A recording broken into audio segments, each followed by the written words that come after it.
Seguimos con nuestra serie de cristianismo auténtico en un mundo cambiante. ¿Cuántos están disfrutando de esta serie? ¿Cuántos están repasando después los videos? Alguien dijo amén. Alguien, ya, respiré, porque por lo menos uno está repasando.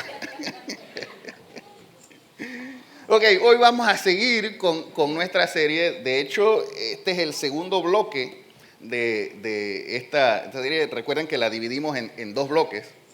Y este bloque, hoy es el cuarto episodio del segundo bloque. Ahora, y quiero iniciar preguntando o haciendo una pregunta. ¿Qué es adoración? Estilo de vida, me gusta. ¿Perdón? Rendirse, muy bien. Propósito. ¿Qué más? ¿Qué es adoración? Acción de gracias. A ver, bien, muy bien. ¿Qué más es adoración? Adoración es una canción.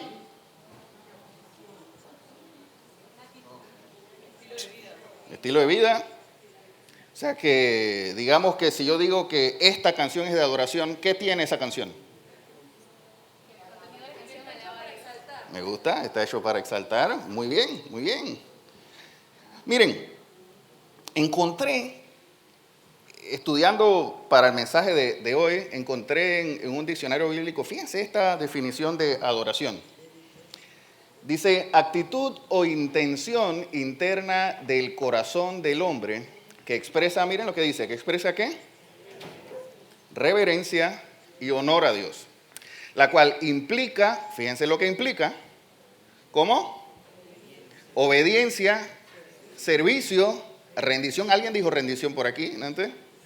Rendición y amor hacia Él.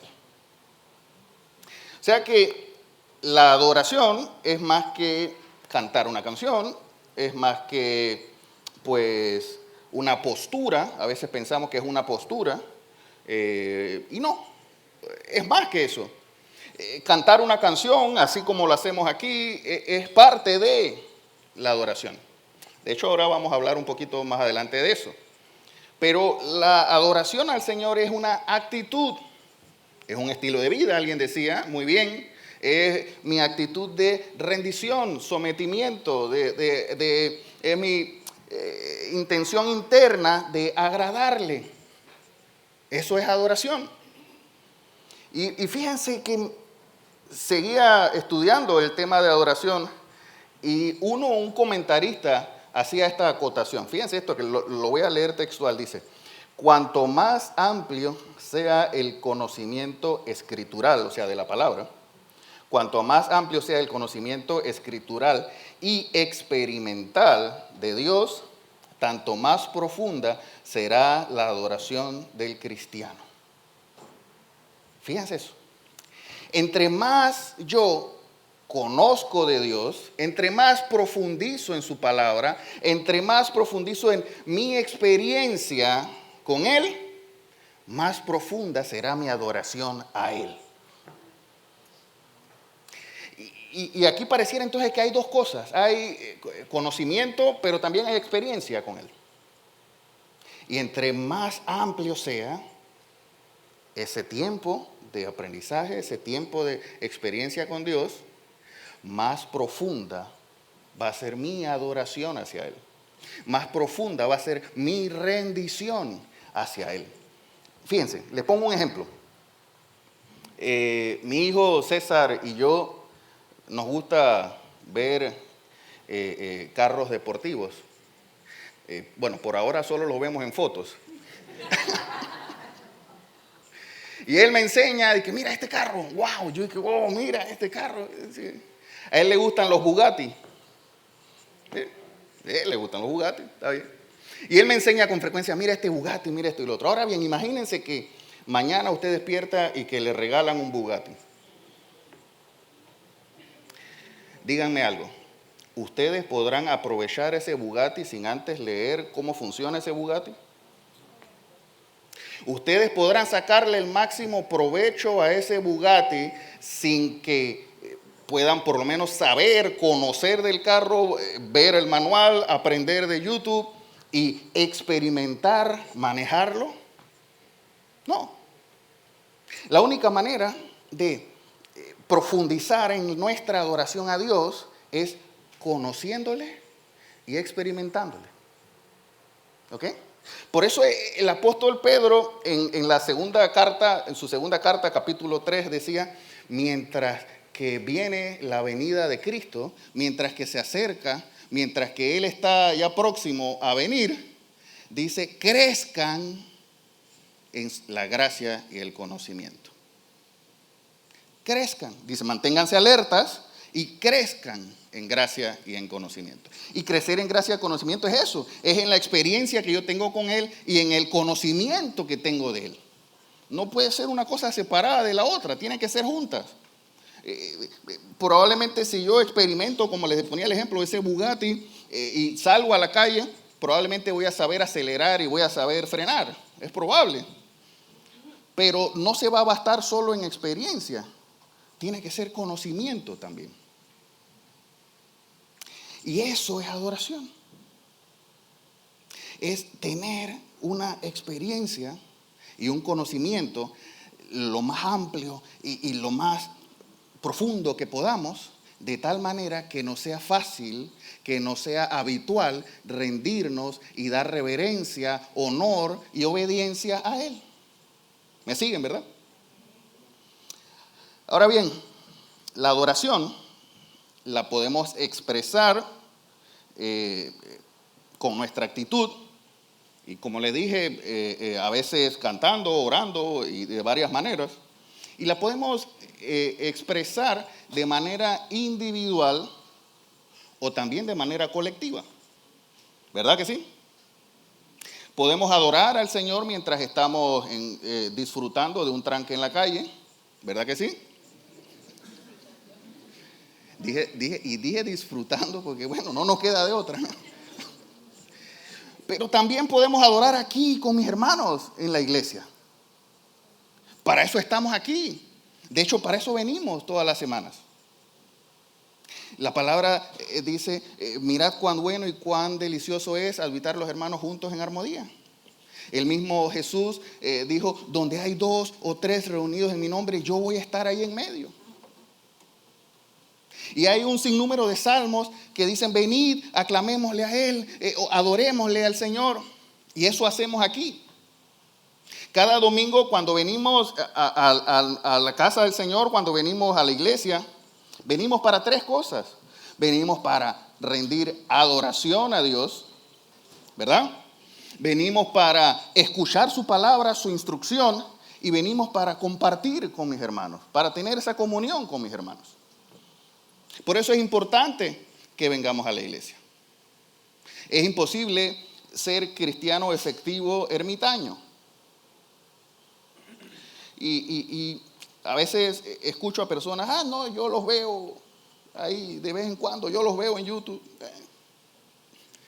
Y se saltan 2 partes importantes de lo que es venir a la iglesia. Es más, cuando venimos aquí, hay un periodo de adoración, hay un periodo de la predicación de la palabra, pero hay un periodo posterior de comunión con mis hermanos. Y si yo llego tarde, me perdí la primera parte de lo que vine a hacer. Y si yo me voy temprano, me perdí la otra parte, que es la comunión con mis hermanos. Hay personas que dicen, no, es que el mensaje es lo más importante. Pues venimos a hacer 3 cosas. Venimos a adorar al Señor, y es tan importante la adoración en comunidad, la adoración de los hermanos, porque así dice el Señor, que donde estamos reunidos, Él va a estar allí. Ahora bien, por eso me encanta ver cuando llego los domingos, ver a la hermana Elizabeth sentada allí.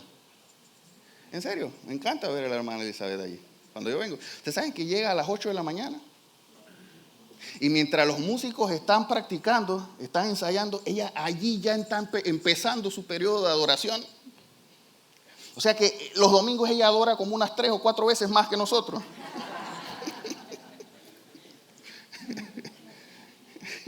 ¿Ves? Y eso es importante. Me encanta cuando yo entro y la veo allí. Porque empieza, no necesito más nada, solo necesito estar aquí, solo necesito hasta compartir mientras ensayan. Probablemente para ahí la música, vuelve y empieza. No, pero ya ella está ahí adorando al Señor ya.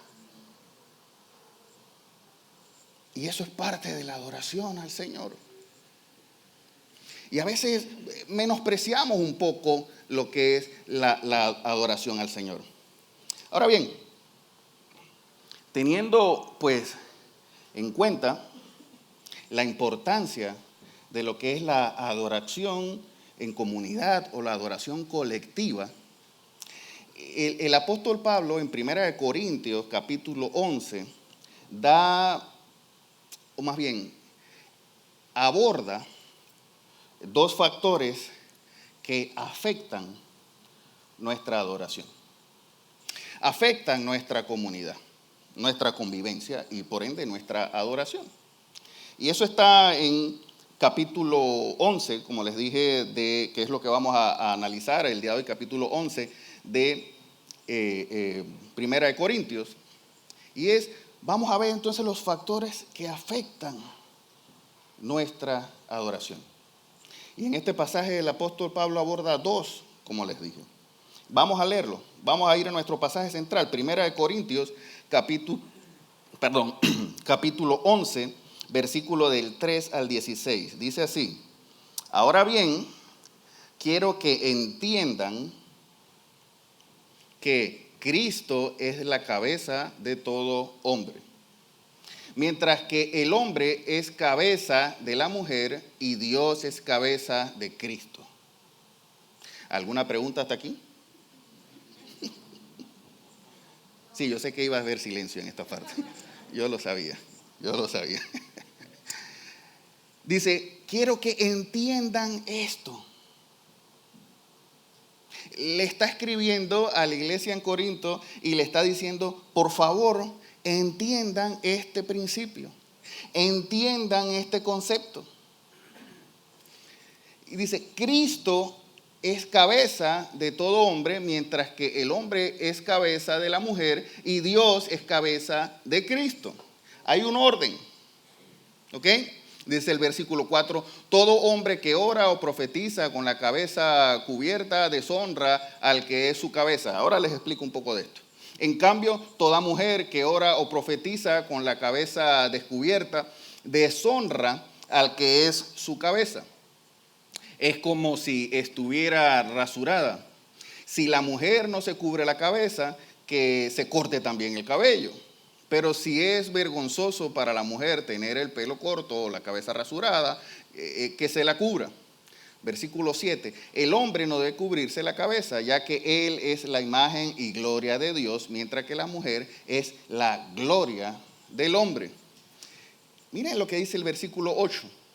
De hecho, el hombre no procede de la mujer, sino la mujer del hombre. Obviamente se está refiriendo a Génesis. Y déjenme pasar rápido los versículos anteriores, pero obviamente aquí el apóstol Pablo está haciendo referencia a las tradiciones judías de portar un velo o del cabello largo o el cabello corto. Las mujeres tenían, o la tradición de ellos, la costumbre de ellos judías, decía que las mujeres debían tener el cabello largo y los hombres el cabello corto.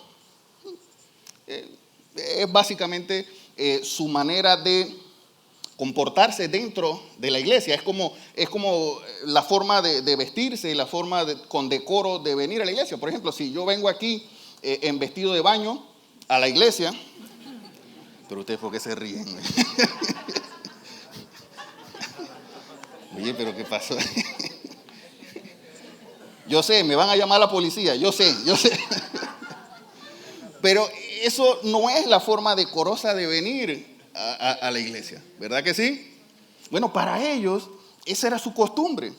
Para ellos, una mujer debía estar cubierta con un velo o con el cabello largo y un hombre con el cabello corto. No vamos a entrar en ese detalle porque son costumbres judías. Ahora bien, fíjense el versículo 8, dice, de hecho, el hombre no procede de la mujer, sino la mujer del hombre. Y aquí está haciendo referencia obviamente a Génesis. ¿A de dónde provino la mujer? ¿De dónde provino la mujer? ¿De la costilla de quién? De Adán. Ok, dice, ni tampoco fue creado el hombre a causa de la mujer, sino la mujer a causa del hombre. Es decir, Dios en el Edén vio que el hombre estaba solo y creó la mejor parte de la creación. ¿No es así? Ahí sí hay amén, yo sabía. Ahí sí había amén. Ok, la mejor costilla. Hay quienes dicen que fue de la costilla, no de los pies ni de la cabeza, para no ser superior ni inferior. Y sacan un poco de cosas en base a eso. Pero no, lo que sí es que Dios creó a la mujer para que fuese complemento del hombre. Dice, por esta razón y a causa de los ángeles, la mujer tiene autoridad sobre su cabeza. Es decir, la mujer tiene una autoridad sobre ella, que es el hombre. ¿Ok? Sigamos leyendo. Sin embargo, en el Señor, fíjense esto, en el Señor ni la mujer existe aparte del hombre, ni el hombre aparte de la mujer. ¿Qué me quiere decir esto? ¿Qué quiere decir esto? ¿Cómo? Igualdad. ¿Qué más? ¿Quién tiene otra idea? Exacto. Uno es complemento del otro. No puede haber uno sin otro. No puede haber hombre sin mujer. No puede haber mujer sin hombre. Es imposible. Cada uno tiene su rol.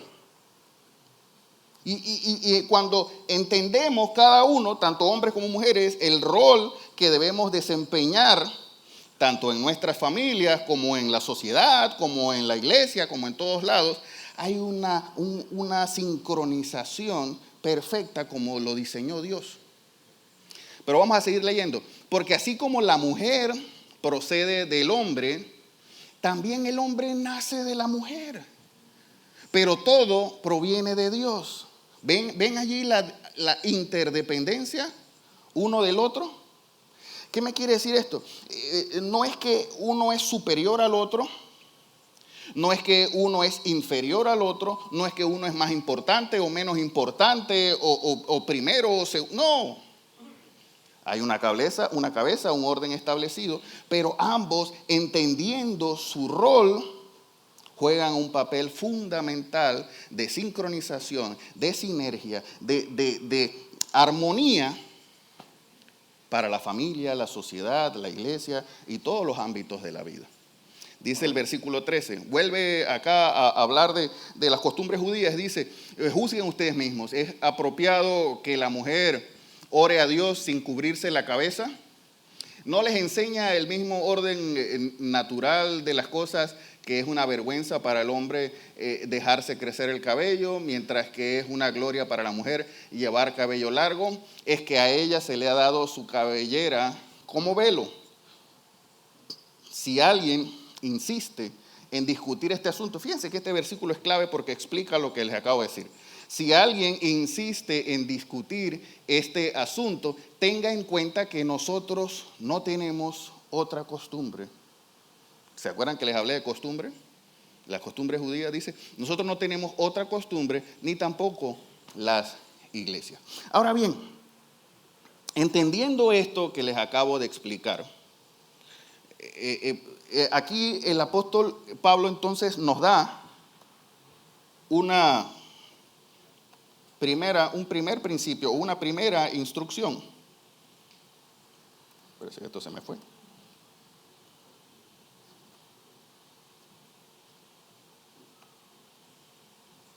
Ajá.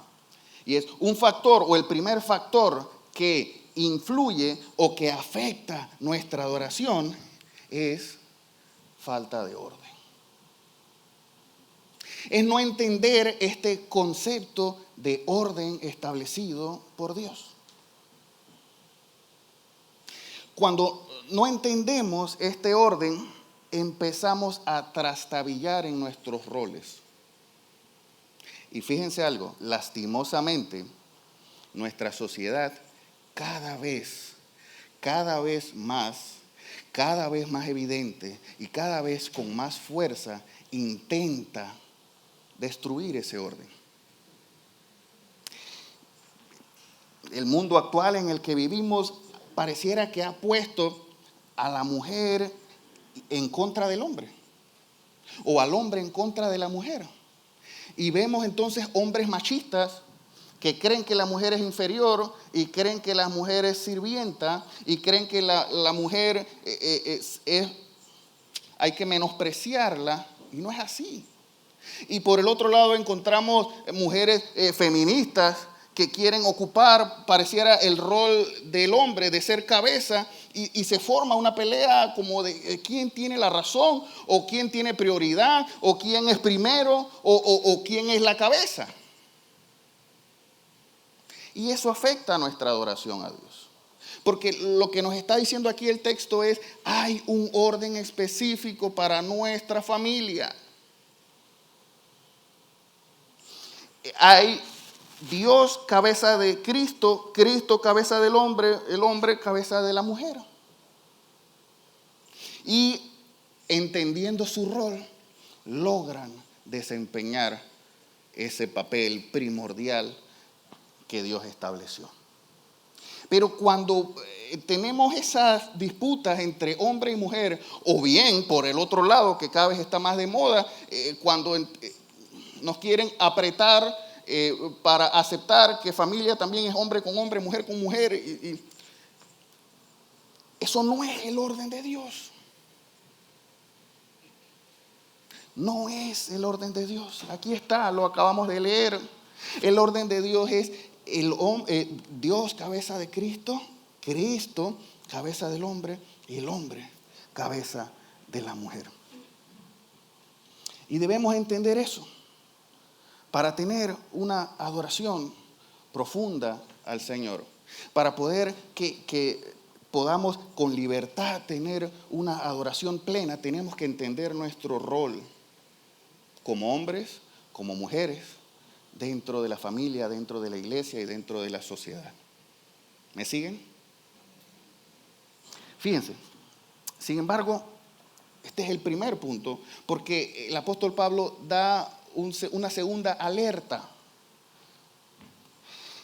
Y esa alerta vamos a encontrarla en los textos, en los pasajes que siguen, en los versículos que siguen. Dice el versículo 17, al darles las siguientes instrucciones, no puedo elogiarlos. Dice, ya que sus reuniones, o sea, las reuniones de la iglesia, dice, traen más perjuicio que beneficio. Imagínense, le estaba diciendo Pablo a la iglesia en Corinto, parece que las reuniones de ustedes traen más perjuicio que beneficio. En primer lugar, oigo decir que cuando se reúnen como iglesia hay divisiones entre ustedes. Y hasta cierto punto lo creo. Ese es el reporte que le habían dado a Pablo y le está diciendo, hay divisiones entre ustedes y hasta cierto punto lo creo. Dice el versículo 19, sin duda tiene que haber grupos sectarios entre ustedes para que se demuestre quienes cuentan con la aprobación de Dios. Es decir, así como recuerdan en el capítulo 1, el apóstol Pablo les dice, por el amor de Dios, por favor, dejen de las divisiones, que si yo soy de Pablo, que yo soy de Apolo, que yo soy... Y Pablo les dice, ¿acaso Pablo o Apolo murieron por ustedes? ¿Acaso Pablo o Apolo fueron crucificados por ustedes? No, la iglesia es de Cristo. Así empieza el capítulo 1 de 1 Corintios. Y acá en el capítulo 11 continúa hablando y alertando acerca de las divisiones en la iglesia. Y dice, cuando se reúnen como iglesia, hay divisiones entre ustedes. Y hasta cierto punto lo creo. Sin duda, tiene que haber grupos sectarios entre ustedes para que se demuestre quienes cuentan con la aprobación de Dios. Es decir, ellos estaban dividiéndose en grupitos, en sectores, en clanes, por decirlo de alguna manera, para ver quién tenía la aprobación de Dios. a ver quién era el que sabía más. A ver quién era el que, yo sí tengo la unción de Dios.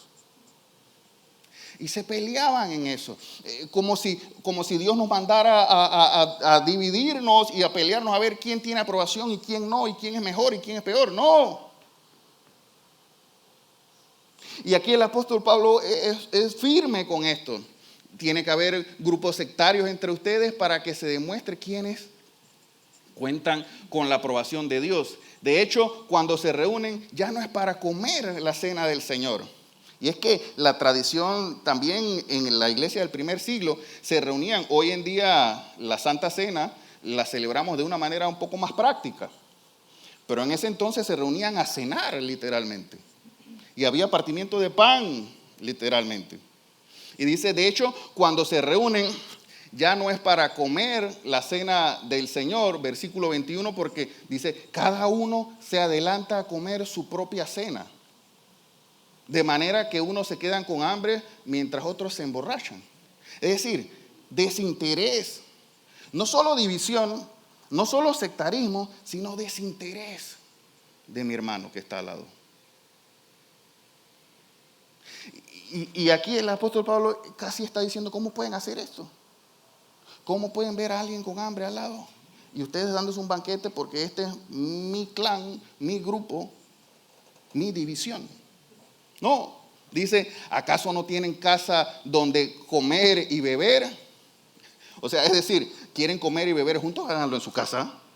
Pero aquí, en la iglesia, es todos juntos en armonía. Aquí la adoración es todos unánimes, levantando nuestras manos, adorando al Señor, compartiendo entre todos y saliendo de aquí y teniendo una mesa del pan. Uy, se me salió esto.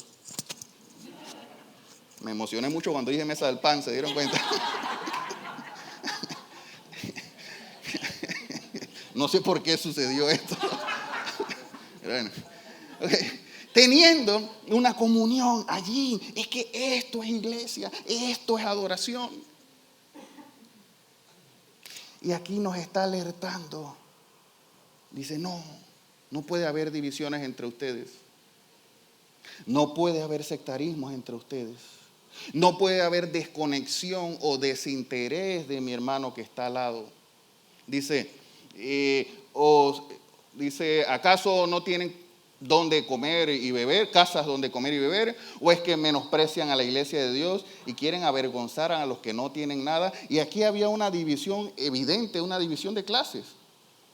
Aquí evidentemente los que se sentían afín se reunían y comían y no les interesaba con los demás.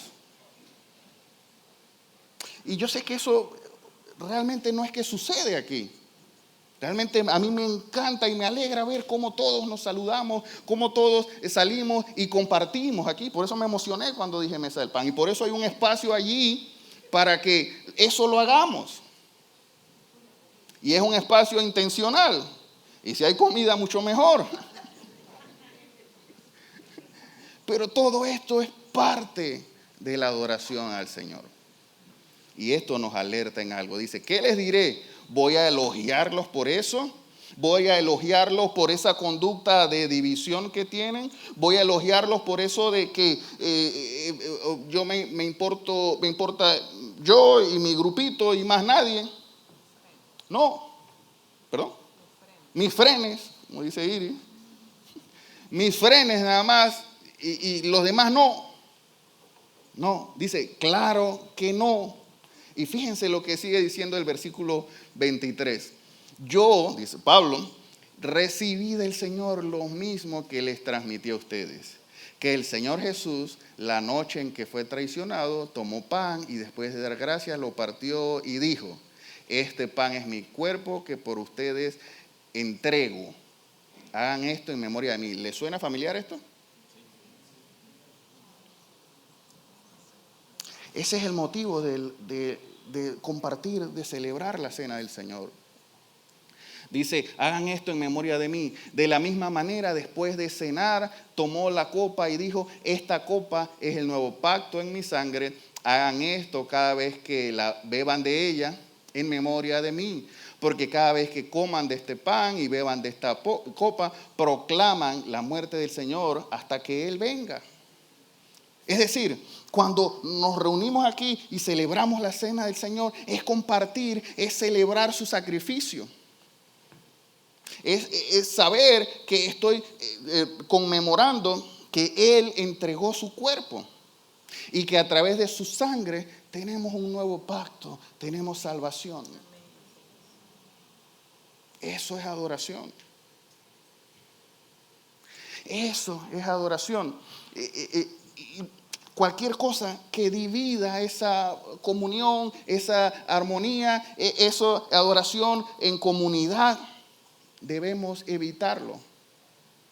Debemos sacarlo. Síganme, vamos a seguir leyendo. Versículo 27. Por lo tanto, cualquiera que coma el pan o beba de la copa del Señor de manera indigna, será culpable de pecar contra el cuerpo y la sangre del Señor. ¿Cómo es de manera indigna? ¿Cómo es de manera indigna? En pecado. ¿Vieron la secuencia que veníamos diciendo? ¿Vieron la secuencia que decía de divisiones? ¿Vieron la secuencia que decía de sectarismo? ¿Vieron la secuencia que decía, no, esto es lo que yo recibí, lo que yo les transmití a ustedes? Es que el Señor Jesús dio la más grande muestra de amor, la más grande muestra de compasión por los demás. Así deben hacerlo ustedes. Eso es lo que sigue en la secuencia de esto. Y por eso es que dice, cualquiera que coma el pan o beba de la copa del Señor de manera indigna será culpable de pecar contra el cuerpo y la sangre del Señor. Así que cada uno debe ¿qué? Examinarse. Cada uno debe examinarse a sí mismo. Y ojo, fíjense que dice examinarse a sí mismo. A mí no me corresponde examinar a Elmir. A mí no me corresponde examinar a Iris. A mí me corresponde examinar ¿a quién? A mí mismo. Examinarme a mí, examinar mis intenciones, examinar mi forma de actuar, examinar mi móvil, examinar mi comportamiento e identificar si tengo que corregir algo en mi comportamiento. Así que cada uno debe examinarse a sí mismo antes de comer el pan y beber la copa. Porque el que come y bebe sin discernir el cuerpo, come y bebe de su propia condena. Por eso hay entre ustedes muchos débiles y enfermos, e incluso varios han muerto. Dice, si nos examináramos a nosotros mismos, no se nos juzgaría. Pero si nos juzga el Señor, nos disciplina para que no seamos condenados con el mundo. Es decir, si nosotros hiciéramos el ejercicio de examinarnos, nos evitaríamos dolores de cabeza. Nos evitaríamos disciplinas de parte de Dios. Nos evitaríamos pasar por tragos amargos. ¿Y ustedes saben cuál es el problema que tenía esta iglesia? O uno de los problemas que tenía esta iglesia eran que unos se creían superiores a otros. Unos creían que sabían más que otros. Unos creían que por tener más eran mejores. Otros creían que por conocer más de la palabra eran mejores. Y no es así. Aquí lo que nos está exhortando es, tengan cuidado, no puede haber divisiones entre ustedes. Si el mismo Señor vino, murió, se humilló y murió por nosotros. El mismo Señor demostró su gran amor y compasión por nosotros como pecadores. Hagan ustedes lo mismo. Es lo que está diciendo aquí el apóstol Pablo. Y esto nos enseña un segundo principio que quiero transmitirles. Y es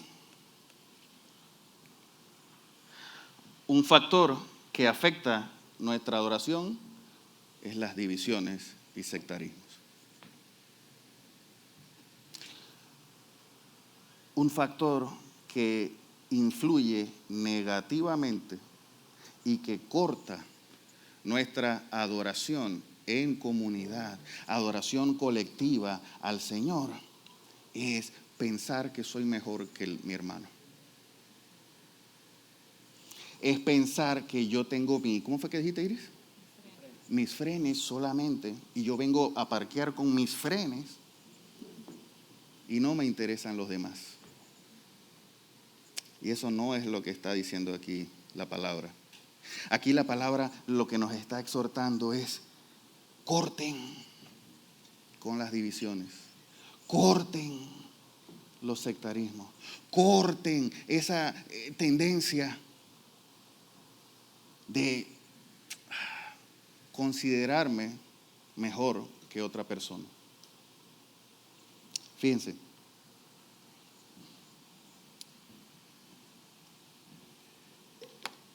después de entender esto y después de meditar y de comprender que somos un solo cuerpo en Cristo, ¿qué ustedes creen que debemos hacer?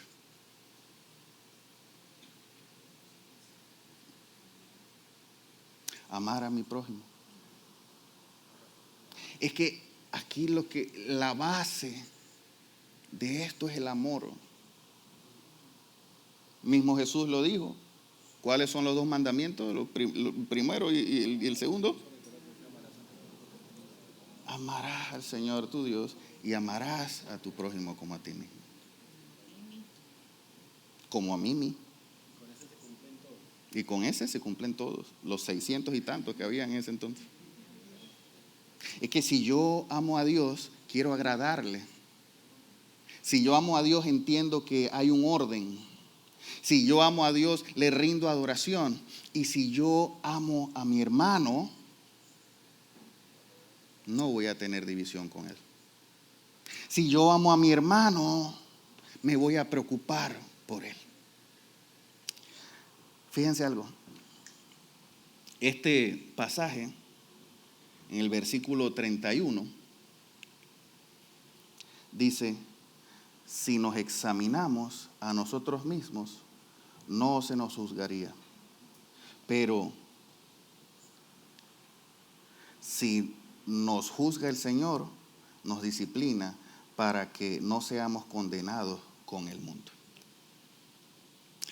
Ahora, les hago una pregunta. ¿Se atreven a hacer un autoexamen y un autoanálisis conmigo aquí? No quiero que nadie mencione nada. Solo cierre sus ojos allí donde está. ¿Se atreve a hacerlo?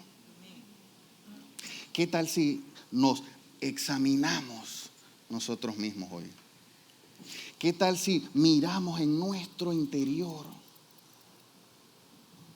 ¿Qué tal si examinamos más allá de lo que queremos evidenciar, sino lo más profundo, aún lo que nadie ve, aún lo que a nadie le contamos? ¿Qué tal si examinamos allí adentro y elevamos una oración al Señor y le decimos: Dios, gracias, Padre, por tu palabra, Señor. Gracias, Dios, por tu bondad, por tu misericordia, Señor. Reconocemos, Dios, que necesitamos de ti, Dios. Reconocemos que hemos sido creados para adorarte, Señor. Creemos que nuestro propósito de vida es rendirte a ti honor, es adorarte a ti, Señor. Por eso nos presentamos delante de ti, Señor. Y queremos, Dios, que allí en nuestro interior, Dios, nos muestres, nos reveles, Señor, qué es lo que debemos ajustar, cuáles son nuestras intenciones, Señor.